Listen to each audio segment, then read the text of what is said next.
En nuestro programa anterior tuvimos la oportunidad de observar la profecía en cuanto a Tiro y cómo esa profecía ha sido cumplida ya literalmente. Y en el presente, las ruinas de esa ciudad se encuentran como testigos de la palabra de Dios. Esto es algo realmente muy destacado. Esta era en realidad una ciudad muy impresionante en la época de Ezequiel.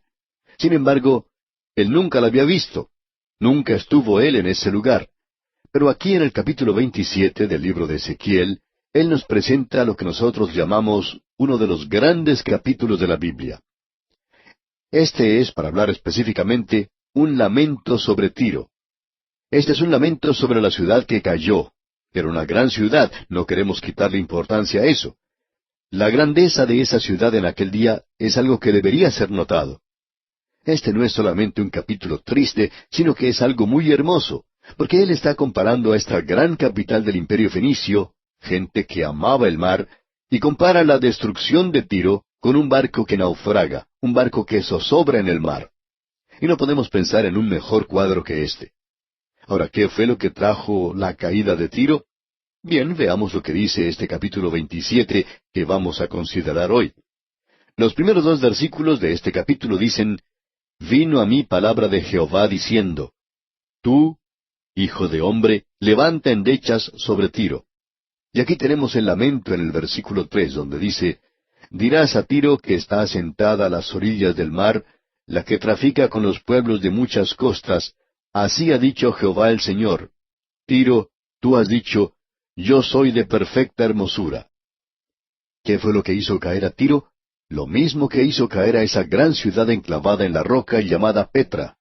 La soberbia de tu corazón te ha engañado. El orgullo y la gloria de las naciones, la pompa y la ceremonia que se demuestran en el escenario de la vida humana. Eso es lo que ha hecho caer a estas naciones del mundo y que ahora se nos presentan en ruinas y escombros.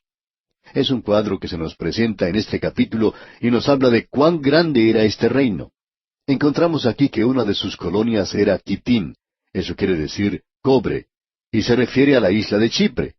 Esa era una de sus colonias y se extendía hasta Tarsis. Tarsis era como el punto de partida.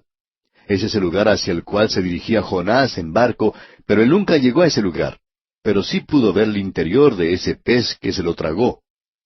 Ahora, en el versículo 25 de este capítulo 27 de Ezequiel leemos, «Las naves de Tarsis eran como tus caravanas que traían tus mercancías. Así llegaste a ser opulenta, te multiplicaste en gran manera en medio de los mares». Esa era una gran ciudad, un centro comercial a donde llegaban mercaderes de todas partes del mundo, la isla de Chipre desde Tarsis, en el fin del mundo conocido de aquel día.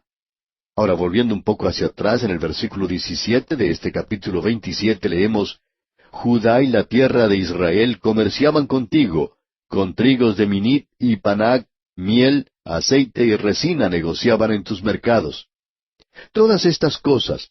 Minit era quizá aceitunas o higos, quizá alguna clase de conserva. Era posible comprar de todo esto en este lugar. Si usted quiere un cuadro de la ciudad de Tiro, ese gran centro comercial, creemos que usted lo puede ver como se describe en una profecía de Babilonia en el futuro, que llegará a ser un gran centro comercial, un gran centro religioso y un gran centro político del mundo. Llegará a ser la capital del anticristo. Para destacar esto podemos tomar unos versículos que describen algunas de las cosas que se venderán en ese lugar y se encuentran en el capítulo 18 de Apocalipsis. Vamos a leer los versículos 12 y 13. Dice allí, mercaderías de oro, de plata, de piedras preciosas, de perlas, de lino fino, de púrpura, de seda, de escarlata, de toda madera olorosa, de todo objeto de marfil, de todo objeto de madera preciosa, de cobre, de hierro y de mármol, y canela, especias aromáticas, incienso, mirra, olivano, vino, aceite, flor de harina, trigo, bestias, ovejas, caballos y carros, y esclavos, almas de hombres. Los frutos codiciados por su alma se apartaron de ti, y todas las cosas exquisitas y espléndidas te han faltado. Amigo oyente, aquí tenemos un cuadro de las grandes ciudades del presente en este mundo. Uno puede comprar allí todo lo que quiere. Cuando usted va a una de las grandes capitales, puede comprar lo que quiera, si tiene el dinero, por supuesto. ya que estamos en una edad de materialismo. Pero también era así en aquel día. Esa gran ciudad era como un enorme barco. Todo lo que les hacía falta estaba a bordo. Y también se podía disfrutar de la música.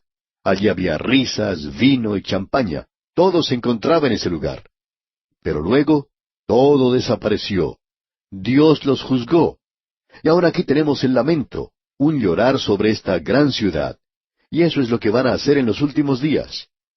Amigo oyente, en los últimos días, cuando caiga el mercado de valores y cuando todo lo que usted tenga en el barco no valga un centavo, usted descubrirá que de pronto todo aquello que usted consideraba de valor no es otra cosa sino cenizas en sus manos.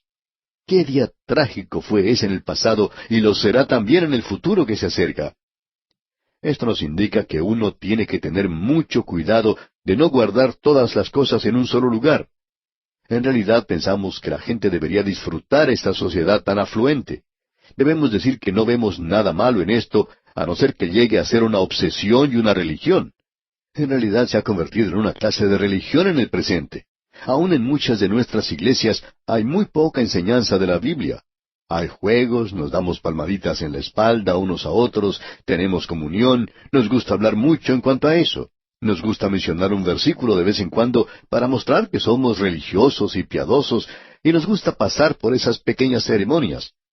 Eso es lo que hacían en Tiro y eso es lo que hacían ellos en Jerusalén. Pero Dios, amigo oyente, los destruyó, y Él los destruyó porque ellos habían tenido una oportunidad y habían tenido un privilegio. Por tanto, tenían una responsabilidad. Ahora notemos lo que dice el versículo 32 de este capítulo 27 de Ezequiel. Te levantarán sobre ti endechas en sus lamentaciones, y endecharán sobre ti diciendo, ¿quién como Tiro, como la destruida en medio del mar? Como una gran nave que se ha ido a pique. Y en el versículo 34 leemos, en el tiempo en que seas quebrantada por los mares en lo profundo de las aguas, tu comercio y toda tu compañía caerán en medio de ti. Y luego en el versículo 36 dice, versículo final del capítulo 27 leemos, los mercaderes en los pueblos silbarán contra ti, vendrás a ser espanto, y para siempre dejarás de ser. Uno puede caminar entre esas ruinas, y ahora no va a escuchar la música, tampoco va a escuchar las risas. Uno no puede ver en ese lugar ahora el oro y la plata y los edificios. Todo lo que puede apreciar, amigo oyente, son ruinas. Las ruinas y escombros de una gran ciudad. Y el Dios de los cielos dice, yo te he juzgado. Amigo oyente, tiene que haber un mensaje allí para nuestra generación del presente. Llegamos ahora a uno de los que posiblemente sea uno de los grandes capítulos de la Escritura. Quisiéramos poder pasar una semana tratando este capítulo, pero eso es imposible. Tenemos que seguir adelante y esperamos que usted no se queje al avanzar hacia el futuro. Recuerde que nos encontramos en este autobús bíblico.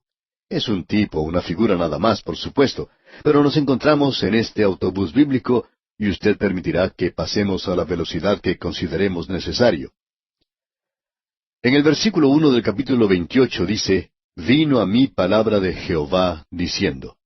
Y luego en la primera parte del versículo 2 dice, Hijo de hombre, di al príncipe de Tiro. Vamos a encontrar aquí en este capítulo un mensaje al príncipe de Tiro. Más adelante, en el versículo 12, vamos a encontrar un mensaje al rey de Tiro. Detrás de ese gran rey, detrás de este gran centro comercial y político, vamos a ver que se encuentra uno que aparentemente controla los reinos de este mundo. Él se los ofreció al Señor Jesucristo. El Señor Jesucristo los rechazó, pero Él no los rechazó porque pensaba que Satanás no los tenía. Él sabía que los tenía. Él sencillamente no los aceptó. Él va a reinar algún día, pero no como un subgerente de Satanás. Este aquí es hoy el príncipe de la potestad del aire. Él es quien está detrás de los reinos de este mundo, nos guste esto o no nos guste. Ese es el cuadro del presente. Aquí tenemos, pues, el juicio contra el príncipe. Creemos que hay aquí un tipo de anticristo, de ese gran emperador romano que llegará a gobernar. No nos gusta adelantarnos, pero como sugerimos allá en la segunda epístola a los Tesalonicenses, vamos a entrar en más detalles en cuanto a esto en el capítulo 13 de Apocalipsis. En realidad, hace falta 2 personas para cumplir todo lo que se ha dicho concerniente al anticristo. Y después de todo, Juan fue quien dijo que había varios. Uno de ellos va a negar la persona de Cristo. será su enemigo, y el otro le imitará. Tenemos a un líder religioso y a un líder político. Y creemos que aquí se nos presenta esta combinación. Aquí tenemos al subgerente de Satanás. Notemos lo que dice el versículo 2 del capítulo 28. Hijo de hombre, di al príncipe de Tiro, así ha dicho Jehová el Señor, por cuanto se enalteció tu corazón y dijiste, yo soy un Dios, en el trono de Dios estoy sentado en medio de los mares, siendo tú hombre y no Dios. Eso es exactamente lo que va a decir el anticristo. Él se va a hacer a sí mismo Dios. Y continúa en la última parte del versículo 2 y en el versículo 3, y has puesto tu corazón como corazón de Dios. He aquí que tú eres más sabio que Daniel, no hay secreto que te sea oculto. Y aquí tenemos otra referencia a Daniel. Ezequiel y Daniel eran contemporáneos. Ese joven Ezequiel tenía mucho respeto por Daniel, porque Daniel se encontraba en el palacio como primer ministro y estaba manteniendo una posición firme por el Señor. Nuevamente creemos que Ezequiel tenía el trabajo bastante difícil en ese lugar entre los cautivos. Yo hubiera preferido vivir en el castillo, aunque hubiera tenido que pasar la noche en el foso de los leones. Pero me hubiera gustado escoger el castillo, o el palacio del rey. Pero Ezequiel no tenía modo de escoger en este asunto. Pero él respetaba mucho a Daniel. Ahora él está hablando aquí en cuanto a este príncipe. Se nos habla de su inteligencia aquí. Si usted opina que no había personas sabias en aquel día, usted está equivocado. Creemos que ellos harían lucir a esas personas que consideramos sabias en el presente, como que los inteligentes de hoy estuvieran en el jardín de infantes. Estos hombres en aquel día eran hombres sabios. Este es el príncipe y creemos que él representaba el lado religioso, porque en el versículo 10 del capítulo 28 leemos, de muerte de incircuncisos morirás por mano de extranjeros, porque yo he hablado, dice Jehová el Señor. Este es un gobernante religioso del cual está hablando aquí Ezequiel, y creemos que él sale de Israel. Esta es la bestia que sale de la tierra. El anticristo, el gobernante o el líder político, sale de la mar de las naciones del mundo y creemos que es un gentil. Este otro será su consejero. Él será, por ejemplo, el primer ministro para él. Tendrá el mismo cargo que Daniel tuvo en Babilonia, como el que tuvo José en Egipto, y como los primeros ministros de la actualidad. Creemos que con esto usted se puede dar cuenta de la posición que ocupará. Ahora el versículo 11 de este capítulo 28 nos dice, vino a mí palabra de Jehová diciendo. Y Ezequiel no quiere que usted, amigo oyente, se olvide que él no está hablando aquí de lo que él está pensando, como si fueran sus propias palabras. Él está diciéndole a usted lo que Dios le ha dado para decir. Y ahora veamos lo que él dice en el versículo 12. Hijo de hombre, levanta endechas sobre el rey de Tiro. Aquí tenemos este lamento sobre el rey de Tiro. Hemos tenido un lamento de la ciudad, ahora del rey, de ese gran gobernante. Usted recuerda a Hiram, ese gran rey de Tiro, que había sido amigo de David. A David le agradaba este hombre, y no creemos que David le hubiera hecho su amigo si este hombre no hubiera sido muy destacado, porque David lo era. Leamos todo el versículo 12 de este capítulo 28 ahora. Hijo de hombre, levanta endechas sobre el rey de Tiro y dile, así ha dicho Jehová el Señor, tú eras el sello de la perfección, lleno de sabiduría y acabado de hermosura. Pasamos ahora a un lugar más allá del rey de Tiro, porque ellos cambiaban de rey muy a menudo. No era un trabajo muy seguro el ser un rey allí. La gloria no duraba mucho tiempo. Es como ese dicho que dice, así pasa la gloria del mundo. Detrás de todo esto, pues, del reino y del rey, está Satanás. Y creemos que aquí tenemos uno de esos pocos pasajes en la palabra de Dios que nos presentan el origen del mal y el origen de esta criatura. No quisiéramos hacer demasiado énfasis en esto, pero le pedimos que siga atentamente lo que vamos a decir. Dice aquí, tú eras el sello de la perfección, lleno de sabiduría y acabado de hermosura. Cuando Satanás fue creado, era la criatura más sabia que Dios había creado. Pero mantengamos en mente que era un ser creado. Él fue creado y era perfecto en su hermosura. Si usted piensa que Satanás es una criatura que tiene cuernos, que tiene una cola larga, que tiene pezuñas, pues, amigo oyente, usted está equivocado. Usted puede haber estado leyendo la literatura de la Edad Media, y esta gente tomó esto de la mitología griega procedente de Asia Menor. Allí se encuentra un gran templo de Apolo. Uno lo puede encontrar en la ciudad de Pérgamo, lo encuentra en la ciudad de Corinto, lo puede encontrar en cualquier ciudad, también en Éfeso. Allí se encuentra el templo de este dios pastoril llamado Pan. Él es Baco, el dios del placer. Él tenía cuernos, él podía correr en las viñas. Él era el dios de la uva, del vino. La parte inferior de su cuerpo era de un macho cabrío. Bueno, esa es la mitología. Ahora, la palabra de Dios no nos presenta a Satanás de esa manera, amigo oyente. La palabra de Dios lo presenta a él como perfecto en su hermosura. Si usted le pudiera ver a él, podría ver a la criatura más hermosa que haya visto.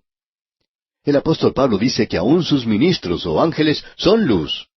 Y estoy seguro que usted habrá escuchado alguna vez decir a alguna persona, he escuchado hablar a fulano de tal. Él está encabezando este culto, o esta secta, o es un predicador de tal y cual secta. Y por lo general, estas personas son muy elegantes, de muy buen parecer. Las mujeres llegan hasta perder la cabeza cuando ven a un hombre así. Los tratan como si fueran un dios. Y por lo general, casi dicen serlo. Pero amigo oyente, esos son ministros de Satanás. Esto puede ser una experiencia terrible. Ahora dice aquí, lleno de sabiduría. Un ser perfecto en cuanto a sabiduría. Él sabía todo lo que usted pudiera saber, a no ser que usted sea Dios. Él era también acabado de hermosura. Ahora, ¿qué fue lo que causó su caída? Bueno, pasemos al versículo 15 de este capítulo 28 de Ezequiel y leamos. Perfecto eras en todos tus caminos desde el día que fuiste creado hasta que se halló en ti maldad. Permítanos decirle, amigo oyente, que si usted es uno de esos creyentes que opinan que ya ha llegado a la cima y que ahora usted es perfecto y se presenta a sí mismo como una norma, como un ejemplo, recuerde que Satanás era un ángel de luz. Él era perfecto, pero él cayó. Y si él cayó, ¿qué en cuanto a usted, amigo oyente? ¿Qué en cuanto a mí? Nosotros somos seres humanos muy frágiles en esta tierra. Notemos nuevamente lo que dice aquel versículo 15. Perfecto eras en todos tus caminos desde el día que fuiste creado hasta que se halló en ti maldad. ¿Y cuál era esa maldad? Bueno, Ezequiel no nos dice eso. Es por esa razón que nosotros ponemos énfasis en lo que dice allá el capítulo 14 de Isaías. ¿Y qué fue eso? El orgullo. Él quería levantar su trono más allá, más alto del trono de Dios. Él quería divorciarse de Dios y ser Dios mismo. Él se encontraba en rebelión contra Dios. Aparentemente él protegía el trono de Dios. Él tenía la posición más alta que uno pudiera tener. Volvamos ahora al versículo 13 y veamos lo que nos dice. En Edén, en el huerto de Dios estuviste. De toda piedra preciosa era tu vestidura. Ahora ningún rey de Tiro podría cumplir con algo así. De toda piedra preciosa era tu vestidura. Todas esas piedras preciosas se le habían dado. Él era verdaderamente hermoso. Y luego en la última parte del versículo 13, y en el versículo 14 leemos, estuvieron preparados para ti en el día de tu creación. Tú, querubín grande, protector, yo te puse en el santo monte de Dios. Allí estuviste. En medio de las piedras de fuego te paseabas. O sea que él protegía el trono de Dios. Y este de ninguna manera es el Edén que se encontraba en este mundo. Este aparentemente es un cuadro del mismo cielo. Él tenía acceso al cielo, y se nos dice en el versículo 13 que los primores de tus tamboriles y flautas estuvieron preparados para ti en el día de tu creación. Él no solo podía cantar, sino que era una banda completa. Él en sí mismo era música. ¿Sabe usted cómo se originó la música? Usted puede regresar y ver la progenie de Caín. Fue de ellos de donde salió la música mundana. Y cuando usted escucha algo de eso en el presente, estamos seguros que salió del abismo. No puede haber venido de ningún otro lugar. Amigo oyente, debemos decir que aquí tenemos un mundo de luz. Usted a veces habla en cuanto al músico. Bueno, Satanás era un gran músico. Dios dice ahora lo que él va a hacer. El orgullo causó su caída. Y en el versículo 16 de este capítulo 28 leemos, a causa de la multitud de tus contrataciones fuiste lleno de iniquidad y pecaste. Ese pecado es el orgullo. Notemos ahora lo que Dios va a hacer. Leamos la segunda parte del versículo 16. Por lo que yo te eché del monte de Dios y te arrojé de entre las piedras del fuego, oh querubín protector. Yo no sé en cuanto a usted, amigo oyente, pero esto me da mucho aliento a mí. Yo no podría ser capaz de vencerle a él. No somos ningún rival para él. Por tanto, estamos agradecidos de que Dios va a tratar con él. Leamos ahora lo que dice el versículo 17 en cuanto al orgullo que provocó su caída. Se enalteció tu corazón a causa de tu hermosura, corrompiste tu sabiduría a causa de tu esplendor. Yo te arrojaré por tierra, delante de los reyes te pondré para que miren en ti. Amigo oyente, Salomón, el hombre más sabio, cometió insensatez. Y aquí nosotros tenemos a la criatura más grande que haya creado Dios. Lleno de sabiduría, es decir, que Él le había llenado de todo lo que Él podía darle y todo lo que Él podía aprender. Pero Él no lo sabía todo, e hizo cosas insensatas. Y los creyentes, los santos de hoy, pueden hacer eso también. Y Dios dice aquí, yo te arrojaré por tierra, delante de los reyes te pondré para que miren en ti. Algún día, Dios hará un espectáculo de él. Y en el versículo 19 dice, todos los que te conocieron de entre los pueblos se maravillarán sobre ti, espanto serás, y para siempre dejarás de ser. Dios lo quitará a él totalmente de su universo, y nosotros oramos para que ese día llegue, amigo oyente. Y ahora, en conclusión, tenemos esta breve profecía en cuanto a Sidón. Dios dice que está contra Sidón, pero no dice que va a destruirla. Él simplemente dice que correrá la sangre por las calles, y eso fue lo que ocurrió. Esto es algo de la historia. Aún está en pie la ciudad de Sidón. Usted la puede visitar. En el versículo 25 de este capítulo 28 dice, así ha dicho Jehová el Señor, cuando recoja a la casa de Israel de los pueblos entre los cuales está esparcida, entonces me santificaré en ellos ante los ojos de las naciones, y habitarán en su tierra, la cual di a mi siervo Jacob. Note usted, cuando recoja a la casa de Israel. Él está diciendo que Satanás no puede estorbar su plan y su programa, y que ningún teólogo hoy puede dejar de lado el plan y programa de Dios para la nación de Israel. Y el capítulo 28 concluye diciendo en el versículo 26, y habitarán en ella seguros, y edificarán casas, y plantarán viñas, y vivirán confiadamente, cuando yo haga juicios en todos los que los despojan en sus alrededores, y sabrán que yo soy Jehová su Dios. Y así concluye este capítulo 28 de Ezequiel. Dios mediante, en nuestro próximo programa, entraremos a estudiar el capítulo 29. En el día de hoy, amigo oyente, llegamos a otra maravillosa sección de la profecía en este libro de Ezequiel, donde encontramos la gloria del Señor y el juicio de las naciones alrededor de Israel. Ya hemos notado a Amón y también a Moab, a Edom, a los filisteos, a Tiro y a Sidón. Fue interesante notar que la ciudad de Tiro, una ciudad muy prominente, una gran ciudad, la ciudad capital, iba a ser destruida, barrida completamente, y que nunca iba a ser reedificada. Y eso se cumplió literalmente. Luego vimos la ciudad de Sidón, una ciudad próxima a Tiro, quizá a unos 20 o 25 kilómetros de distancia. No hemos medido la distancia exactamente, claro, pero creemos que, por lo menos por la costa, está a unos 24 kilómetros. Ahora, en cuanto a Sidón, notamos que no se dice nada en cuanto a que iba a ser destruida. Se dice que el enemigo se iba a apoderar de la ciudad, pero no se indica su destrucción. Y uno puede encontrar en la actualidad una fortaleza sobre las rocas a orillas del agua. Y eso ha estado allí desde hace muchísimo tiempo. Y esa ciudad ha permanecido allí y nunca fue destruida. Y aún se encuentra allí en el presente, y hoy es un puerto muy importante para la industria petrolera. El petróleo crudo llega allí por medio de grandes tuberías, y allí se carga a esos grandes buques tanques. Sidón es una ciudad progresista, mientras que a poca distancia se encuentra la ciudad de Tiro, que había sido una gran ciudad.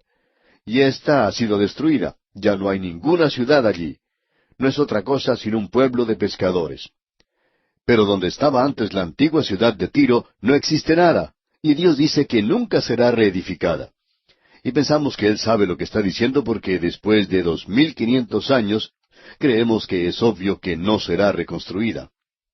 Ahora finalizamos con esa sección en el momento más tenebroso de la historia de esa gente. Y allí encontramos que brota un rayo de luz, y nunca ha sido tan brillante, y allí se muestra el regreso futuro de Israel. En el versículo 25 del capítulo 28 de Ezequiel leemos: Así ha dicho Jehová el Señor: Cuando recoja a la casa de Israel de los pueblos entre los cuales está esparcida, entonces me santificaré en ellos ante los ojos de las naciones, y habitarán en su tierra, la cual di a mi siervo Jacob. Dios nos aclara aquí que Él no ha terminado su labor con la nación de Israel. La razón por la cual hay tantos teólogos hoy que dicen que Dios no tiene nada que ver con la nación de Israel es porque el pueblo de Dios, o sea, nosotros los creyentes, no estamos familiarizados con lo que dicen los profetas Isaías, Jeremías, Ezequiel, Daniel y los profetas menores. El tema principal de estos profetas es que Dios no ha concluido aún su trato con la nación de Israel. Parecería que uno estuviera escuchando un disco rayado cuando pasa a través de esas profecías, y deberían ser estudiadas a causa de eso. Esto puede dar una nueva luz, digamos, en cuanto a la palabra de Dios, y ya no será un rompecabezas, sino que todo irá a su propio lugar, todo encajará. Bien, y ahora seguimos con el capítulo 29 de Ezequiel. En el capítulo 29, y siguiendo hasta el capítulo 32, la profecía trata con la nación de Egipto. Hay muchos que toman la posición de que las profecías en cuanto a Egipto son las de mayor importancia que las que se refieren a Tiro. Aun cuando esta gente es de tendencia conservadora, debemos confesar que no estamos de acuerdo con eso. Pensamos que la profecía en cuanto a Tiro es algo notable. Pero aquí vamos a encontrar una profecía que es verdaderamente digna de consideración. Y una de estas profecías es que Egipto iba a ser destruida. Ahora, Egipto era una gran nación y no ha sido destruida. Ha mantenido su integridad a través de los siglos. Era una de las naciones más antiguas. En realidad, era una nación que no necesitaba levantar un muro para defenderse. Después de todo, el desierto era una defensa bastante buena, y para entrar allí había que hacerlo solamente por un lugar, y eso era a través del valle del río Nilo. Todo lo que esta gente necesitaba era defender esa zona. Y uno encuentra que las ciudades de Egipto no eran ciudades amuralladas. No era necesario hacer eso con ninguna de esas ciudades. Ahora Dios dice que esta nación va a ir a la cautividad por 40 años. Notemos esto porque aquí tenemos una profecía extraordinaria. No queremos ser tediosos en cuanto a esto, pero quisiéramos destacar unas cuantas cosas aquí. En el capítulo 29, los primeros 2 versículos leemos: En el año 10, en el mes 10, a los 12 días del mes, vino a mí palabra de Jehová diciendo: Hijo de hombre, pon tu rostro contra Faraón, rey de Egipto, y profetiza contra él y contra todo Egipto. Ahora Dios toma aquí una posición muy definida contra esta tierra de Egipto, nación que había esclavizado a su propio pueblo, les había introducido a la idolatría y había sido un aguijón en la carne para la nación de Israel por muchos años. La nación de Israel estaba constantemente yendo a Egipto para pedir ayuda. Parecían poner mucha confianza en ellos. Y Dios está diciendo: yo estoy contra Egipto, y Egipto debe ser destruida. Ahora el versículo 3 dice: Habla y di: Así ha dicho Jehová el Señor: He aquí yo estoy contra ti, Faraón, rey de Egipto, el gran dragón que yace en medio de sus ríos, el cual dijo: Mío es el Nilo, pues yo lo hice. Aquí aparentemente tenemos una referencia al cocodrilo mencionado como el gran dragón, y a Faraón se le identifica con este gran dragón. Lo mismo que el cocodrilo, él dice: Mío es el Nilo. Lo interesante de notar es que Egipto adoraba toda esta clase de aves y de bestias e insectos. Y por supuesto no podemos dejar de lado el escarabajo sagrado. Usted puede recordar que las plagas de Egipto fueron enviadas contra los dioses que la gente adoraba en Egipto. Pensamos que a pesar de lo terrible de esas plagas, ellas también revelan algo del sentido de humor que tiene Dios. Imagínese que usted, amigo oyente, fuera una de esas personas que adora a ese Dios con cabeza de rana, y luego una mañana, cuando se despierta, su habitación está llena de ranas. ¿Qué va a hacer usted, amigo oyente? ¿Comenzará a matar a ese Dios? Bueno, pensamos que el Señor puede haber sonreído observando esta situación. Ahora, el faraón que se menciona aquí es el faraón Ofra, y su nombre en griego es Apries. Él era el nieto del faraón Necao, quien había derrotado al rey Josías en Megido. Por cierto que sabemos que Josías fue muerto en ese lugar. Y luego el rey Sedequías, así como también otros gobernantes aún antes de él, como Joacim, Joaquín, y ellos buscaron ayuda en el faraón Ofra cuando Jerusalén fue sitiada. Los ejércitos de Egipto vinieron y pasaron a través de Fenicia y obligaron a los caldeos a que levantaran ese sitio de Jerusalén. Usted recordará que observamos eso cuando estudiamos el libro de Jeremías. El profeta Jeremías también había profetizado la caída de Ofra. Eso podemos leerlo allá en el capítulo 44 de Jeremías, versículo 30, donde dice, Así ha dicho Jehová, He aquí que yo entrego a Faraón Ofra, rey de Egipto, en mano de sus enemigos y en mano de los que buscan su vida, así como entregué a Sedequías, rey de Judá, en mano de Nabucodonosor, rey de Babilonia, su enemigo que buscaba su vida. Ahora los críticos encuentran una falla aquí, pero no vamos a entrar en ningún detalle. Pero quisiéramos decir a muchas personas que nos escuchan, que son estudiantes de la Biblia y que les gustaría escudriñar esto un poco más a fondo, que los críticos han hecho declaraciones diciendo que esta profecía no fue cumplida en esa ocasión, que fue cumplida 17 años después. Ahora, lo interesante de notar aquí es que si uno lee esto cuidadosamente, Dios habló con toda claridad que no iba a ser cumplida en ese tiempo, pero la profecía fue dada en ese tiempo, de que Egipto sería destruida más tarde. Ahora, ¿qué iba a pasar con Egipto? Veamos entonces lo que dice el versículo 13 de este capítulo 29 de Ezequiel. Porque así ha dicho Jehová el Señor, al fin de 40 años recogeré a Egipto de entre los pueblos, entre los cuales fueren esparcidos. Exactamente 17 años después, el rey de Babilonia, Nabucodonosor, llega a ese lugar, él se apodera de los egipcios y los lleva a la cautividad. Y estuvieron cautivos por 40 años, no 70 como estuvo Israel. Y aquí se nos dice, de entre los pueblos entre los cuales fueren esparcidos. Ahora veamos lo que nos dice el versículo 14. Y volveré a traer los cautivos de Egipto, y los llevaré a la tierra de Patros, a la tierra de su origen, y allí serán un reino despreciable. No quisiéramos por nada del mundo que usted dejara de notar lo que aquí se está diciendo. Veamos lo que nos indica el versículo 15. En comparación con los otros reinos será humilde, nunca más se alzará sobre las naciones, porque yo los disminuiré, para que no vuelvan a tener dominio sobre las naciones. Egipto había sido una nación muy poderosa en el mundo antiguo. Desde el comienzo mismo de la civilización, ellos habían sido una gran nación, y los monumentos y tumbas que se encuentran en ese lugar revelan el hecho de que tenían una civilización que ocupaba un primerísimo lugar.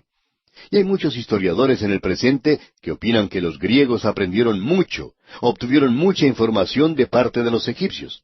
Era una gran civilización y era una gran nación en el mundo antiguo.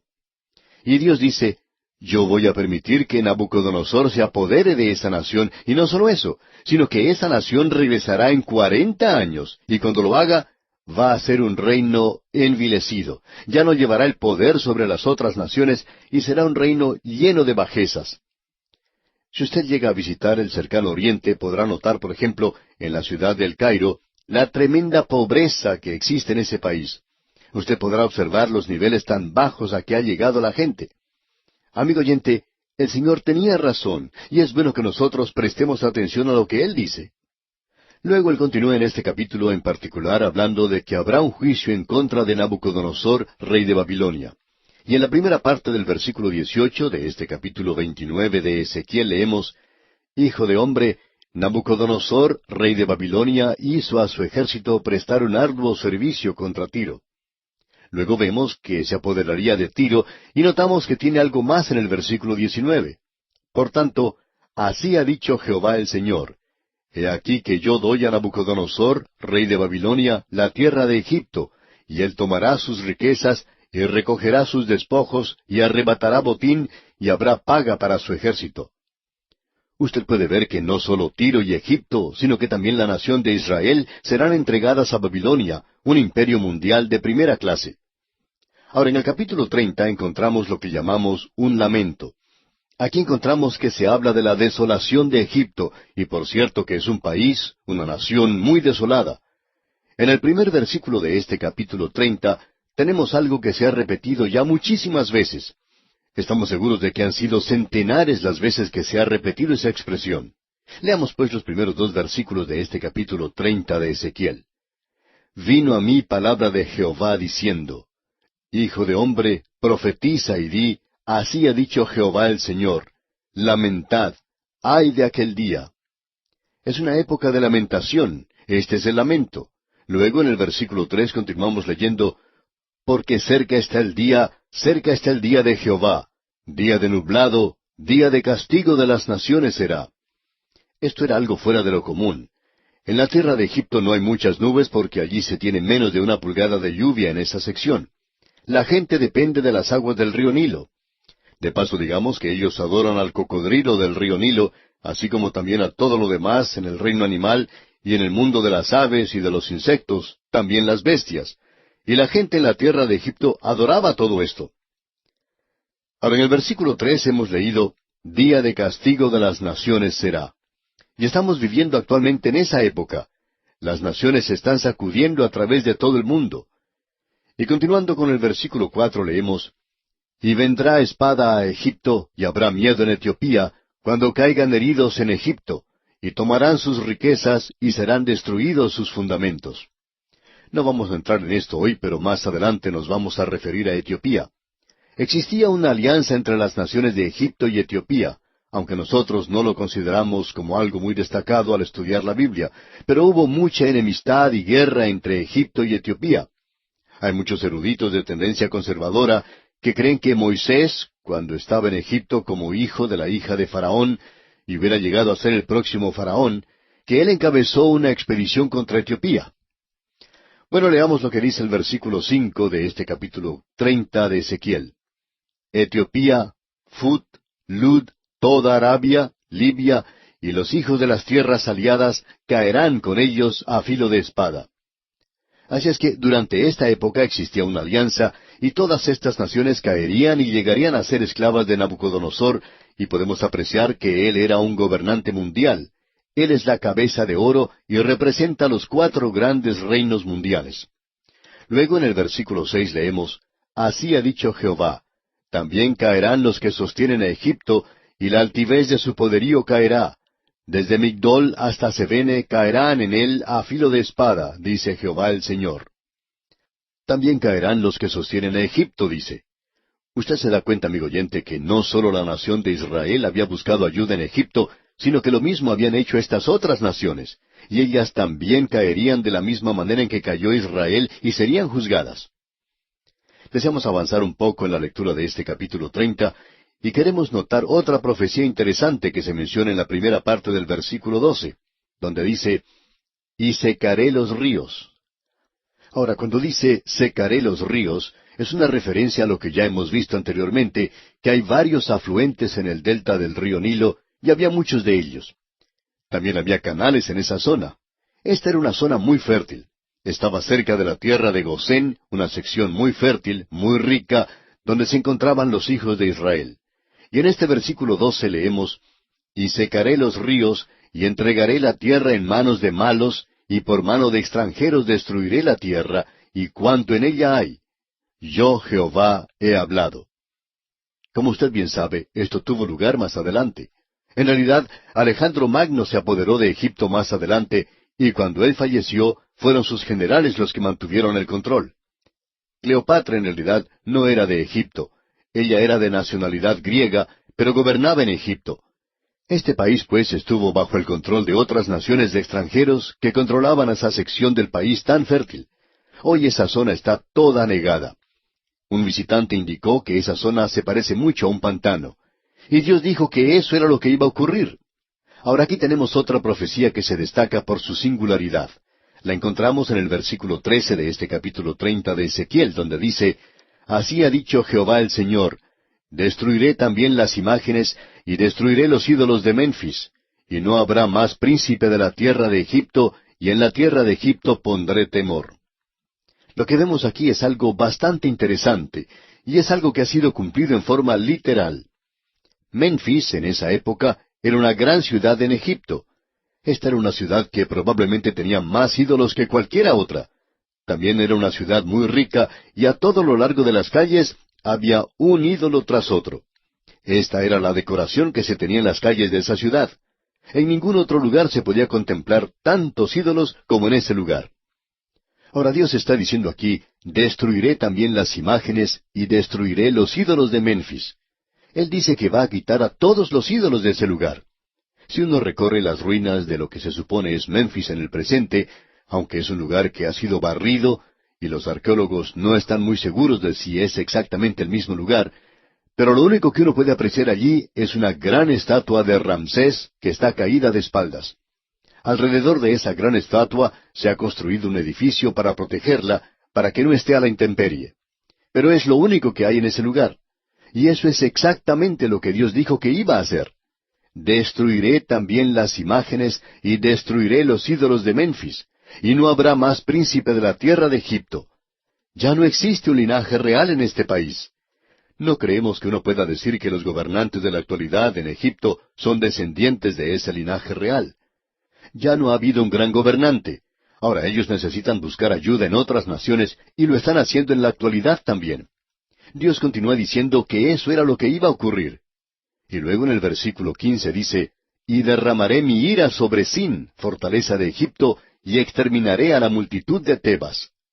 Tebas se encuentra en la parte alta del Nilo, una gran ciudad. Allí hay ahora las ruinas de esta ciudad, ya que la ciudad misma ha desaparecido.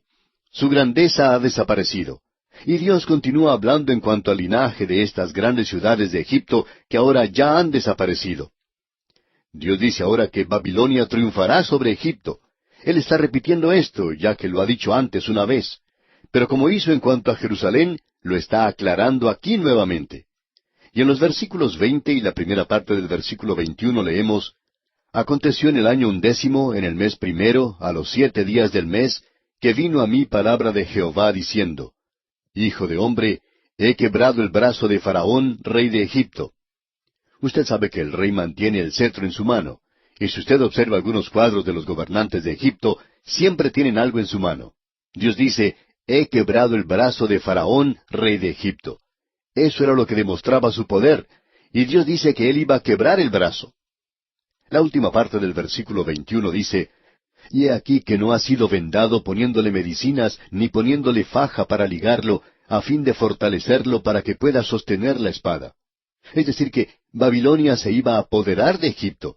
Y debemos decir aquí que esto se cumplió literalmente. Llegamos ahora al capítulo 31 de Ezequiel. Y aquí vemos algo que es digno de consideración. Aunque no tenemos tiempo para entrar en esto ahora, debemos destacar que este reino de Egipto era un reino de tanta grandeza que Dios parece renuente a deshacerse de él. Se habla aquí de Faraón como un gran árbol. Y luego tenemos, más adelante en este capítulo, la caída de ese árbol. Y hay un lamento a través del mundo antiguo a causa de la caída de Egipto. Eso pues lo podremos ver, Dios mediante, en nuestro próximo programa. En el día de hoy, amigo oyente, volvemos al capítulo 31 del libro de Ezequiel que estamos recorriendo, donde concluimos nuestro estudio en el programa anterior. Tratamos en esa ocasión de presentar un bosquejo bastante breve de este capítulo, y deberíamos decir que aún estamos hablando aquí en cuanto a Egipto. Esta es una sección en la cual tenemos el juicio o castigo de las naciones. Comenzamos allá en el capítulo 29 con Egipto, y en los capítulos 31 y 32 notamos que todavía se está tratando el tema de esa nación. Aquí se han dado 4 capítulos para tratar este tema, como también vimos en el libro de Isaías, y asimismo en el libro de Jeremías, y también los profetas menores mencionarán esto. Amigo oyente, Egipto era una nación importante en la historia de la nación de Israel. Y es algo irónico que en el presente sean un aguijón en la carne. Ahora Dios había dicho que Él haría de Egipto una nación muy baja. Estos 4 capítulos nos revelan algo de la grandeza de esa nación. En este capítulo 31 vemos la caída de Faraón. Se nos describe aquí como una parábola, y esto por supuesto no es solo una parábola, sino que representa al pueblo de Egipto también. La tierra de Egipto iba a ser castigada, tanto Faraón como sus súbditos. Luego tenemos aquí un canto fúnebre para Faraón. Y la división que vimos anteriormente era la siguiente. Aquí tenemos en los versículos 1 al 9 la grandeza y la gloria de Faraón en Egipto. Luego en los versículos 10 al 14 tenemos la caída de Egipto y la parábola es un árbol. A Faraón se lo compara con un árbol, y luego tenemos la caída de ese árbol. Comenzamos luego con el versículo 15, y tenemos el lamento sobre la caída del árbol, o Egipto, y la crisis que llegó al mundo de entonces, la crisis que tuvo lugar en las naciones del mundo. Eso tuvo el mismo efecto en aquel día que tendría hoy si, por ejemplo, los Estados Unidos fueran destruidos de la noche a la mañana. Por cierto que cambiaría la situación presente de este mundo. Veamos esto de una manera rápida, aunque es una sección muy importante. Ezequiel es muy importante para nosotros. Esperamos haberlo convencido de esto, amigo oyente, ya que este libro nos revela la gloria del Señor y el hecho de que nuestro Dios es un Dios santo que juzgará el pecado. También debemos decir que Él es misericordioso. Él es bueno y Él ama a la humanidad. Él quiere salvar. Él no quiere que nadie perezca, pero Él también juzga. Él va a juzgar y no le va a perdonar a usted si usted rechaza su oferta de gracia. Eso fue lo que ocurrió con su pueblo. Y ahora Egipto será juzgado. Ellos van a ser juzgados según la luz que tenían, y por cierto que se les había dado mucha luz, digamos de paso. Ahora el versículo 2 de este capítulo 31 de Ezequiel dice, Hijo de hombre, di a Faraón, rey de Egipto, y a su pueblo, ¿a quién te comparaste en tu grandeza? Amigo oyente, Dios reconoció la grandeza de esa nación por aparentemente un par de milenios. Este gran reino había dominado al mundo. Era el granero del mundo, ya que no tenía que depender de las lluvias. Esta gente dependía del río Nilo que se salía de su cauce cada año, lo cual inundaba todas las zonas aledañas. Así es que tenemos aquí una gran nación que se ha levantado, y su grandeza es realmente fantástica. Ahora, en el versículo 3 de este capítulo 31 leemos, He aquí era el asirio cedro en el Líbano, de hermosas ramas, de frondoso ramaje y de grande altura, y su copa estaba entre densas ramas. Dios dice, yo estoy comparando a esa gran nación del norte, a Asiria, con un árbol de cedro. Sabemos, por cierto, que hay más de un árbol en el bosque, porque un árbol no va a ser un bosque. Y este árbol, Asiria, se destacaba sobre todos los demás y dominaba. Pero Dios hizo caer a Asiria. Este mensaje debió ser atendido por Faraón y su gente. Él es un gran árbol, él ha dominado todo. La gente de Egipto ha sido grande, pero ahora va a ser derribada a lo más profundo. Y como vimos en nuestro programa anterior, llegará a ser un reino muy bajo. Y hablando honradamente, así ha continuado por un período de más de 2000 años. Nunca llegó a ser nuevamente un imperio mundial. Veamos ahora lo que nos dice el versículo 10 de este capítulo 31 de Ezequiel, donde podemos apreciar la caída de este árbol. Por tanto, así dijo Jehová el Señor. Y esta es la manera en que se puede indicar las divisiones que hay en este capítulo, porque cada una de ellas comienza diciendo, por tanto, así dijo Jehová el Señor, o así ha dicho Jehová el Señor. Bueno, veamos ahora lo que dice este versículo 10. Por tanto, así dijo Jehová el Señor, ya que por ser encumbrado en altura, y haber levantado su cumbre entre densas ramas, su corazón se elevó con su altura. Como usted puede apreciar, amigo oyente, Faraón, como todo ser humano, se ha encumbrado en su orgullo, porque el orgullo está en el corazón humano, y su propia grandeza le encegueció y no le permitió ver el peligro en el cual se encontraba.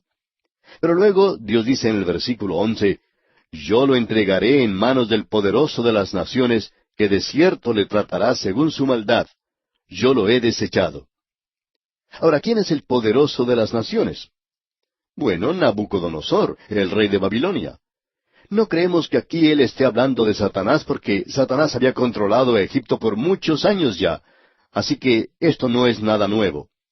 El gran poderoso que se menciona aquí era Nabucodonosor, rey de Babilonia, y si usted quiere asegurarse de esto, puede leer lo que dice Daniel. Daniel había dicho en cuanto a Nabucodonosor que él era esa cabeza de oro, y la grandeza de ese hombre no ha sido sobrepasada. Luego dice, yo le entregaré. Se refiere aquí a Faraón de Egipto, en manos del poderoso de las naciones, que de cierto le tratará según su maldad. Yo lo he desechado. Y la primera parte del versículo 13 dice, y lo destruirán extranjeros, los poderosos de las naciones, y lo derribarán. Es decir, que Egipto iba a ser dominado ahora. Bien, esto era realmente una sorpresa para las demás naciones, y ahora tenemos este lamento sobre la caída de Egipto. Y esta es una sección extraordinaria de la palabra de Dios. Aquí tenemos un pasaje en el cual quisiéramos pasar algún tiempo, y como muchos de ustedes estudian la palabra de Dios, pueden encontrar aquí un lugar donde se puede estudiar mucho. Veamos lo que dice el versículo 15 entonces. Así ha dicho Jehová el Señor: el día que descendió al Seol, hice hacer luto, hice cubrir por él el abismo, y detuve sus ríos, y las muchas aguas fueron detenidas. Al Líbano cubrí de tinieblas por él, y todos los árboles del campo se desmayaron. Ahora, aquí está hablando de Faraón. Él ha sido derrotado y también ha sido muerto. Es un pasaje de las Escrituras que es muy notable, por cierto. El Seol que se menciona aquí no es en realidad la tumba, aun cuando hay oportunidades en que esta palabra significa tumba. Pero creemos que el contexto deja bien en claro todo esto. El Seol aquí indica un mundo desconocido. La morada de los muertos no es simplemente el sepulcro donde se coloca el cuerpo físico, sino el lugar a donde va el espíritu. Usted recuerda que Salomón había hablado de que el cuerpo regresa a la tumba y que en realidad el espíritu va a Dios. Eso es lo que él dijo allá en Eclesiastés capítulo 12, versículo 7, donde dice, y el polvo vuelve a la tierra como era. Es decir, que este cuerpo en el cual usted y yo vivimos no es otra cosa sino polvo. Y el salmista, recuerda usted, dijo, él recuerda que nosotros somos polvo. A veces nos olvidamos de esto, y cuando el polvo se adhiere a sí mismo, se convierte en barro. Debemos recordar que en lo que concierne a estos cuerpos, no es otra cosa sino polvo. Nosotros los colocamos en la tierra, y entonces vuelven a ser polvo. Y esto para el creyente, el Señor mismo hablando de esto dijo que era un dormir. También usted recordará que el apóstol Pablo, en su carta a los tesalonicenses, se refiere a eso como el dormir. Y el polvo vuelve a la tierra como era, y el espíritu vuelve a Dios que lo dio. Ahora, ¿a dónde va el espíritu de los perdidos? Al Seol. Y más adelante vemos que esta palabra es lo mismo que Hades en el Nuevo Testamento. Esto lo vemos en esta parábola que presentó el Señor Jesucristo, lo cual no era solamente una parábola, sino en realidad una historia de la vida real de ese hombre rico que murió. Él fue al Seol, a un lugar de tormento, como es llamado allí, no al infierno, no al lago de fuego, sino que él fue a este lugar mencionado aquí. Aparentemente es algo temporal. Existe un gran abismo entre ese lugar y el lugar donde se encuentran los salvos en el Antiguo Testamento, y vemos allí a ese pobre pordiosero que fue al seno de Abraham. Aquí pues tenemos este cuadro de Faraón descendiendo al Seol. Y no se habla aquí de su cuerpo, no estamos hablando de eso ahora. Leamos ahora lo que sucedió. Dice aquí en el versículo 15, la segunda parte, hice cubrir por él el abismo, y detuve sus ríos, y las muchas aguas fueron detenidas. Al Líbano cubrí de tinieblas por él, y todos los árboles del campo se desmayaron. Cuando él murió, todo el mundo lamentó eso, y aquí se menciona la nación del Líbano, que era una gran nación en Fenicia. Ellos hicieron luto, todo el mundo hizo luto cuando cayó Egipto, todos dependían de esa nación. La economía de ellos descansaba en esa nación. Lo mismo podemos decir en cuanto a la cultura, y también que todos estos eran aliados y siempre eran protegidos por Egipto. ¡Qué cuadro el que tenemos aquí, amigo oyente! Luego en el versículo 16 dice, del estruendo de su caída hice temblar a las naciones, cuando las hice descender al Seol con todos los que descienden a la sepultura. Y todos los árboles escogidos del Edén, y los mejores del Líbano, todos los que beben aguas, fueron consolados en lo profundo de la tierra. Ese gran árbol es derribado. ¿A dónde va el faraón? Bueno, él se encuentra en el Seol. ¿Y qué es lo que descubre? El versículo 18 dice, ¿a quién te has comparado así en gloria y en grandeza entre los árboles del Edén? Pues derribado serás con los árboles del Edén en lo profundo de la tierra, entre los incircuncisos yacerás con los muertos a espada. Este es Faraón y todo su pueblo, dice Jehová el Señor. Cuando él descendió al Seol, él descubrió que estos otros gobernantes que habían sido muertos se encontraban también en ese lugar. Él descubrió algo más, que existe una democracia en la muerte. Se habla mucho hoy de la integración, pero no hay ninguna otra cosa que vaya a integrar más a los ricos y los pobres, los negros y los blancos, lo masculino y lo femenino, aquellos que se encuentran en la cumbre social como aquellos que se encuentran en el lugar más bajo, todos serán integrados por medio de la muerte. Todos son llevados al mismo nivel, no solo donde se coloca el cuerpo, sino al espíritu. Creemos que va a ser algo muy sorprendente cuando personas que son ateas lleguen a un lugar como este y encuentren a ciertas personas que no pensaban encontrar allí, ya que los ateos dicen que el hombre es algo natural y que es como los animales cuando mueren. Esta persona va a ser sorprendida cuando llegue a un lugar y encuentre allí a toda esta clase de gente.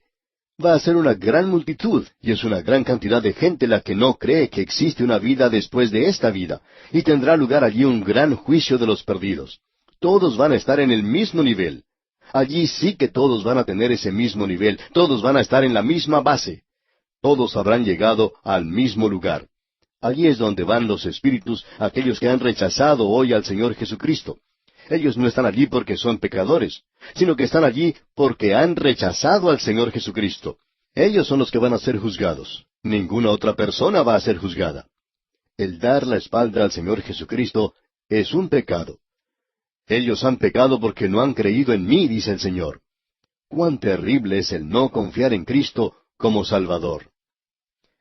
Es mucho lo que se podría decir en cuanto a este pasaje de las Escrituras, esta sección en la cual nos encontramos ahora. Nos presenta ahora un área completamente diferente. Alguien ha llamado a esto el infierno de Dante de la Biblia. Y así es. Los perdidos van a un lugar. El Señor Jesucristo lo llamó el lugar de tormento. Y mientras esta gente espera ese juicio que vendrá, creemos que probablemente pueden decir, tengo que aparecer ante Dios y entonces voy a poder arreglar todas las cosas porque yo fui una persona muy buena. Luego, cuando se presenten delante de aquel que fue crucificado por ellos, van a descubrir cuán pequeñas son sus obras y que éstas no llegan a hacer nada allí, y que ellos tienen una naturaleza pecaminosa, que no tienen ninguna capacidad para Dios, que no tienen ningún interés para Dios. ¿Y a cuál otro lugar puede enviarlos Dios? ¿Piensa usted que Él puede llevarlos al cielo cuando usted, amigo oyente, se encuentra en rebelión contra Él? Este es realmente un pasaje extraordinario de las Escrituras. Ahora, con estos antecedentes, veamos ese lamento sobre Faraón que se menciona aquí en el capítulo 32 de Ezequiel. Comencemos leyendo los primeros 2 versículos.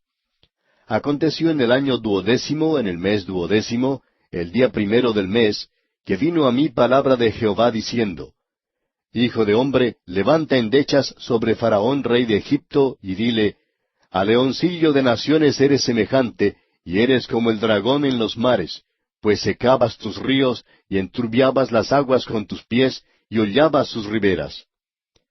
Esta gente adoraba tanto al león como al cocodrilo. Esta gente tenía un problema allí con la ecología. Faraón estaba enturbiando las aguas. Ahora él ha sido puesto a un lado, y en el versículo 3 leemos, Así ha dicho Jehová el Señor, yo extenderé sobre ti mi red con reunión de muchos pueblos, y te harán subir con mi red. Dios dice, de la misma manera en la que uno pone la red en el río Nilo para coger algún pez, es así como extenderé mi red para sacarte de ese río. Yo te sacaré de allí, dice Dios. Tú tienes que ser juzgado e irás a un lugar donde no vivirás en un palacio. Te encontrarás a ti mismo en el mismo nivel que las demás personas de tu reino, todos ocupando el mismo nivel en ese lugar. La muerte, por cierto, que pone a toda la humanidad en el mismo nivel.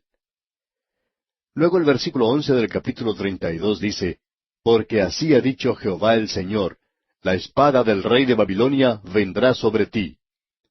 Aquí se menciona por última vez al rey de Babilonia, que él se va a apoderar de Egipto. Luego, en los versículos 18 y 19 de este capítulo 32 de Ezequiel leemos, Hijo de hombre, endecha sobre la multitud de Egipto, y despéñalo a él y a las hijas de las naciones poderosas a lo profundo de la tierra, con los que descienden a la sepultura. Porque eres tan hermoso, desciende y yace con los circuncisos. Él va a descubrir ahora que otros gobernantes se encuentran en ese mismo lugar. Y en el versículo 22 leemos, Allí está Asiria con toda su multitud, en derredor de él están sus sepulcros, todos ellos cayeron muertos a espada. Vemos que no solo se encuentra el rey de Asiria allí, sino que alguien más. Y en el versículo 24 leemos, Allí Elam y toda su multitud por los alrededores de su sepulcro, Todos ellos cayeron muertos a espada, los cuales descendieron incircuncisos a lo más profundo de la tierra, porque sembraron su terror en la tierra de los vivientes, mas llevaron su confusión con los que descienden al sepulcro. Amigo oyente, el cuerpo es colocado en el sepulcro, pero ellos han ido a otro lugar. Ellos han ido al Seol, ese mundo que no se ve. El Señor lo llamó un lugar de tormento para aquellos que están perdidos. Para aquellos que son salvos, Él lo llamó en el Antiguo Testamento el seno de Abraham. Pero Él más adelante le dijo a ese ladrón que se encontraba en la cruz, hoy estarás conmigo en el paraíso.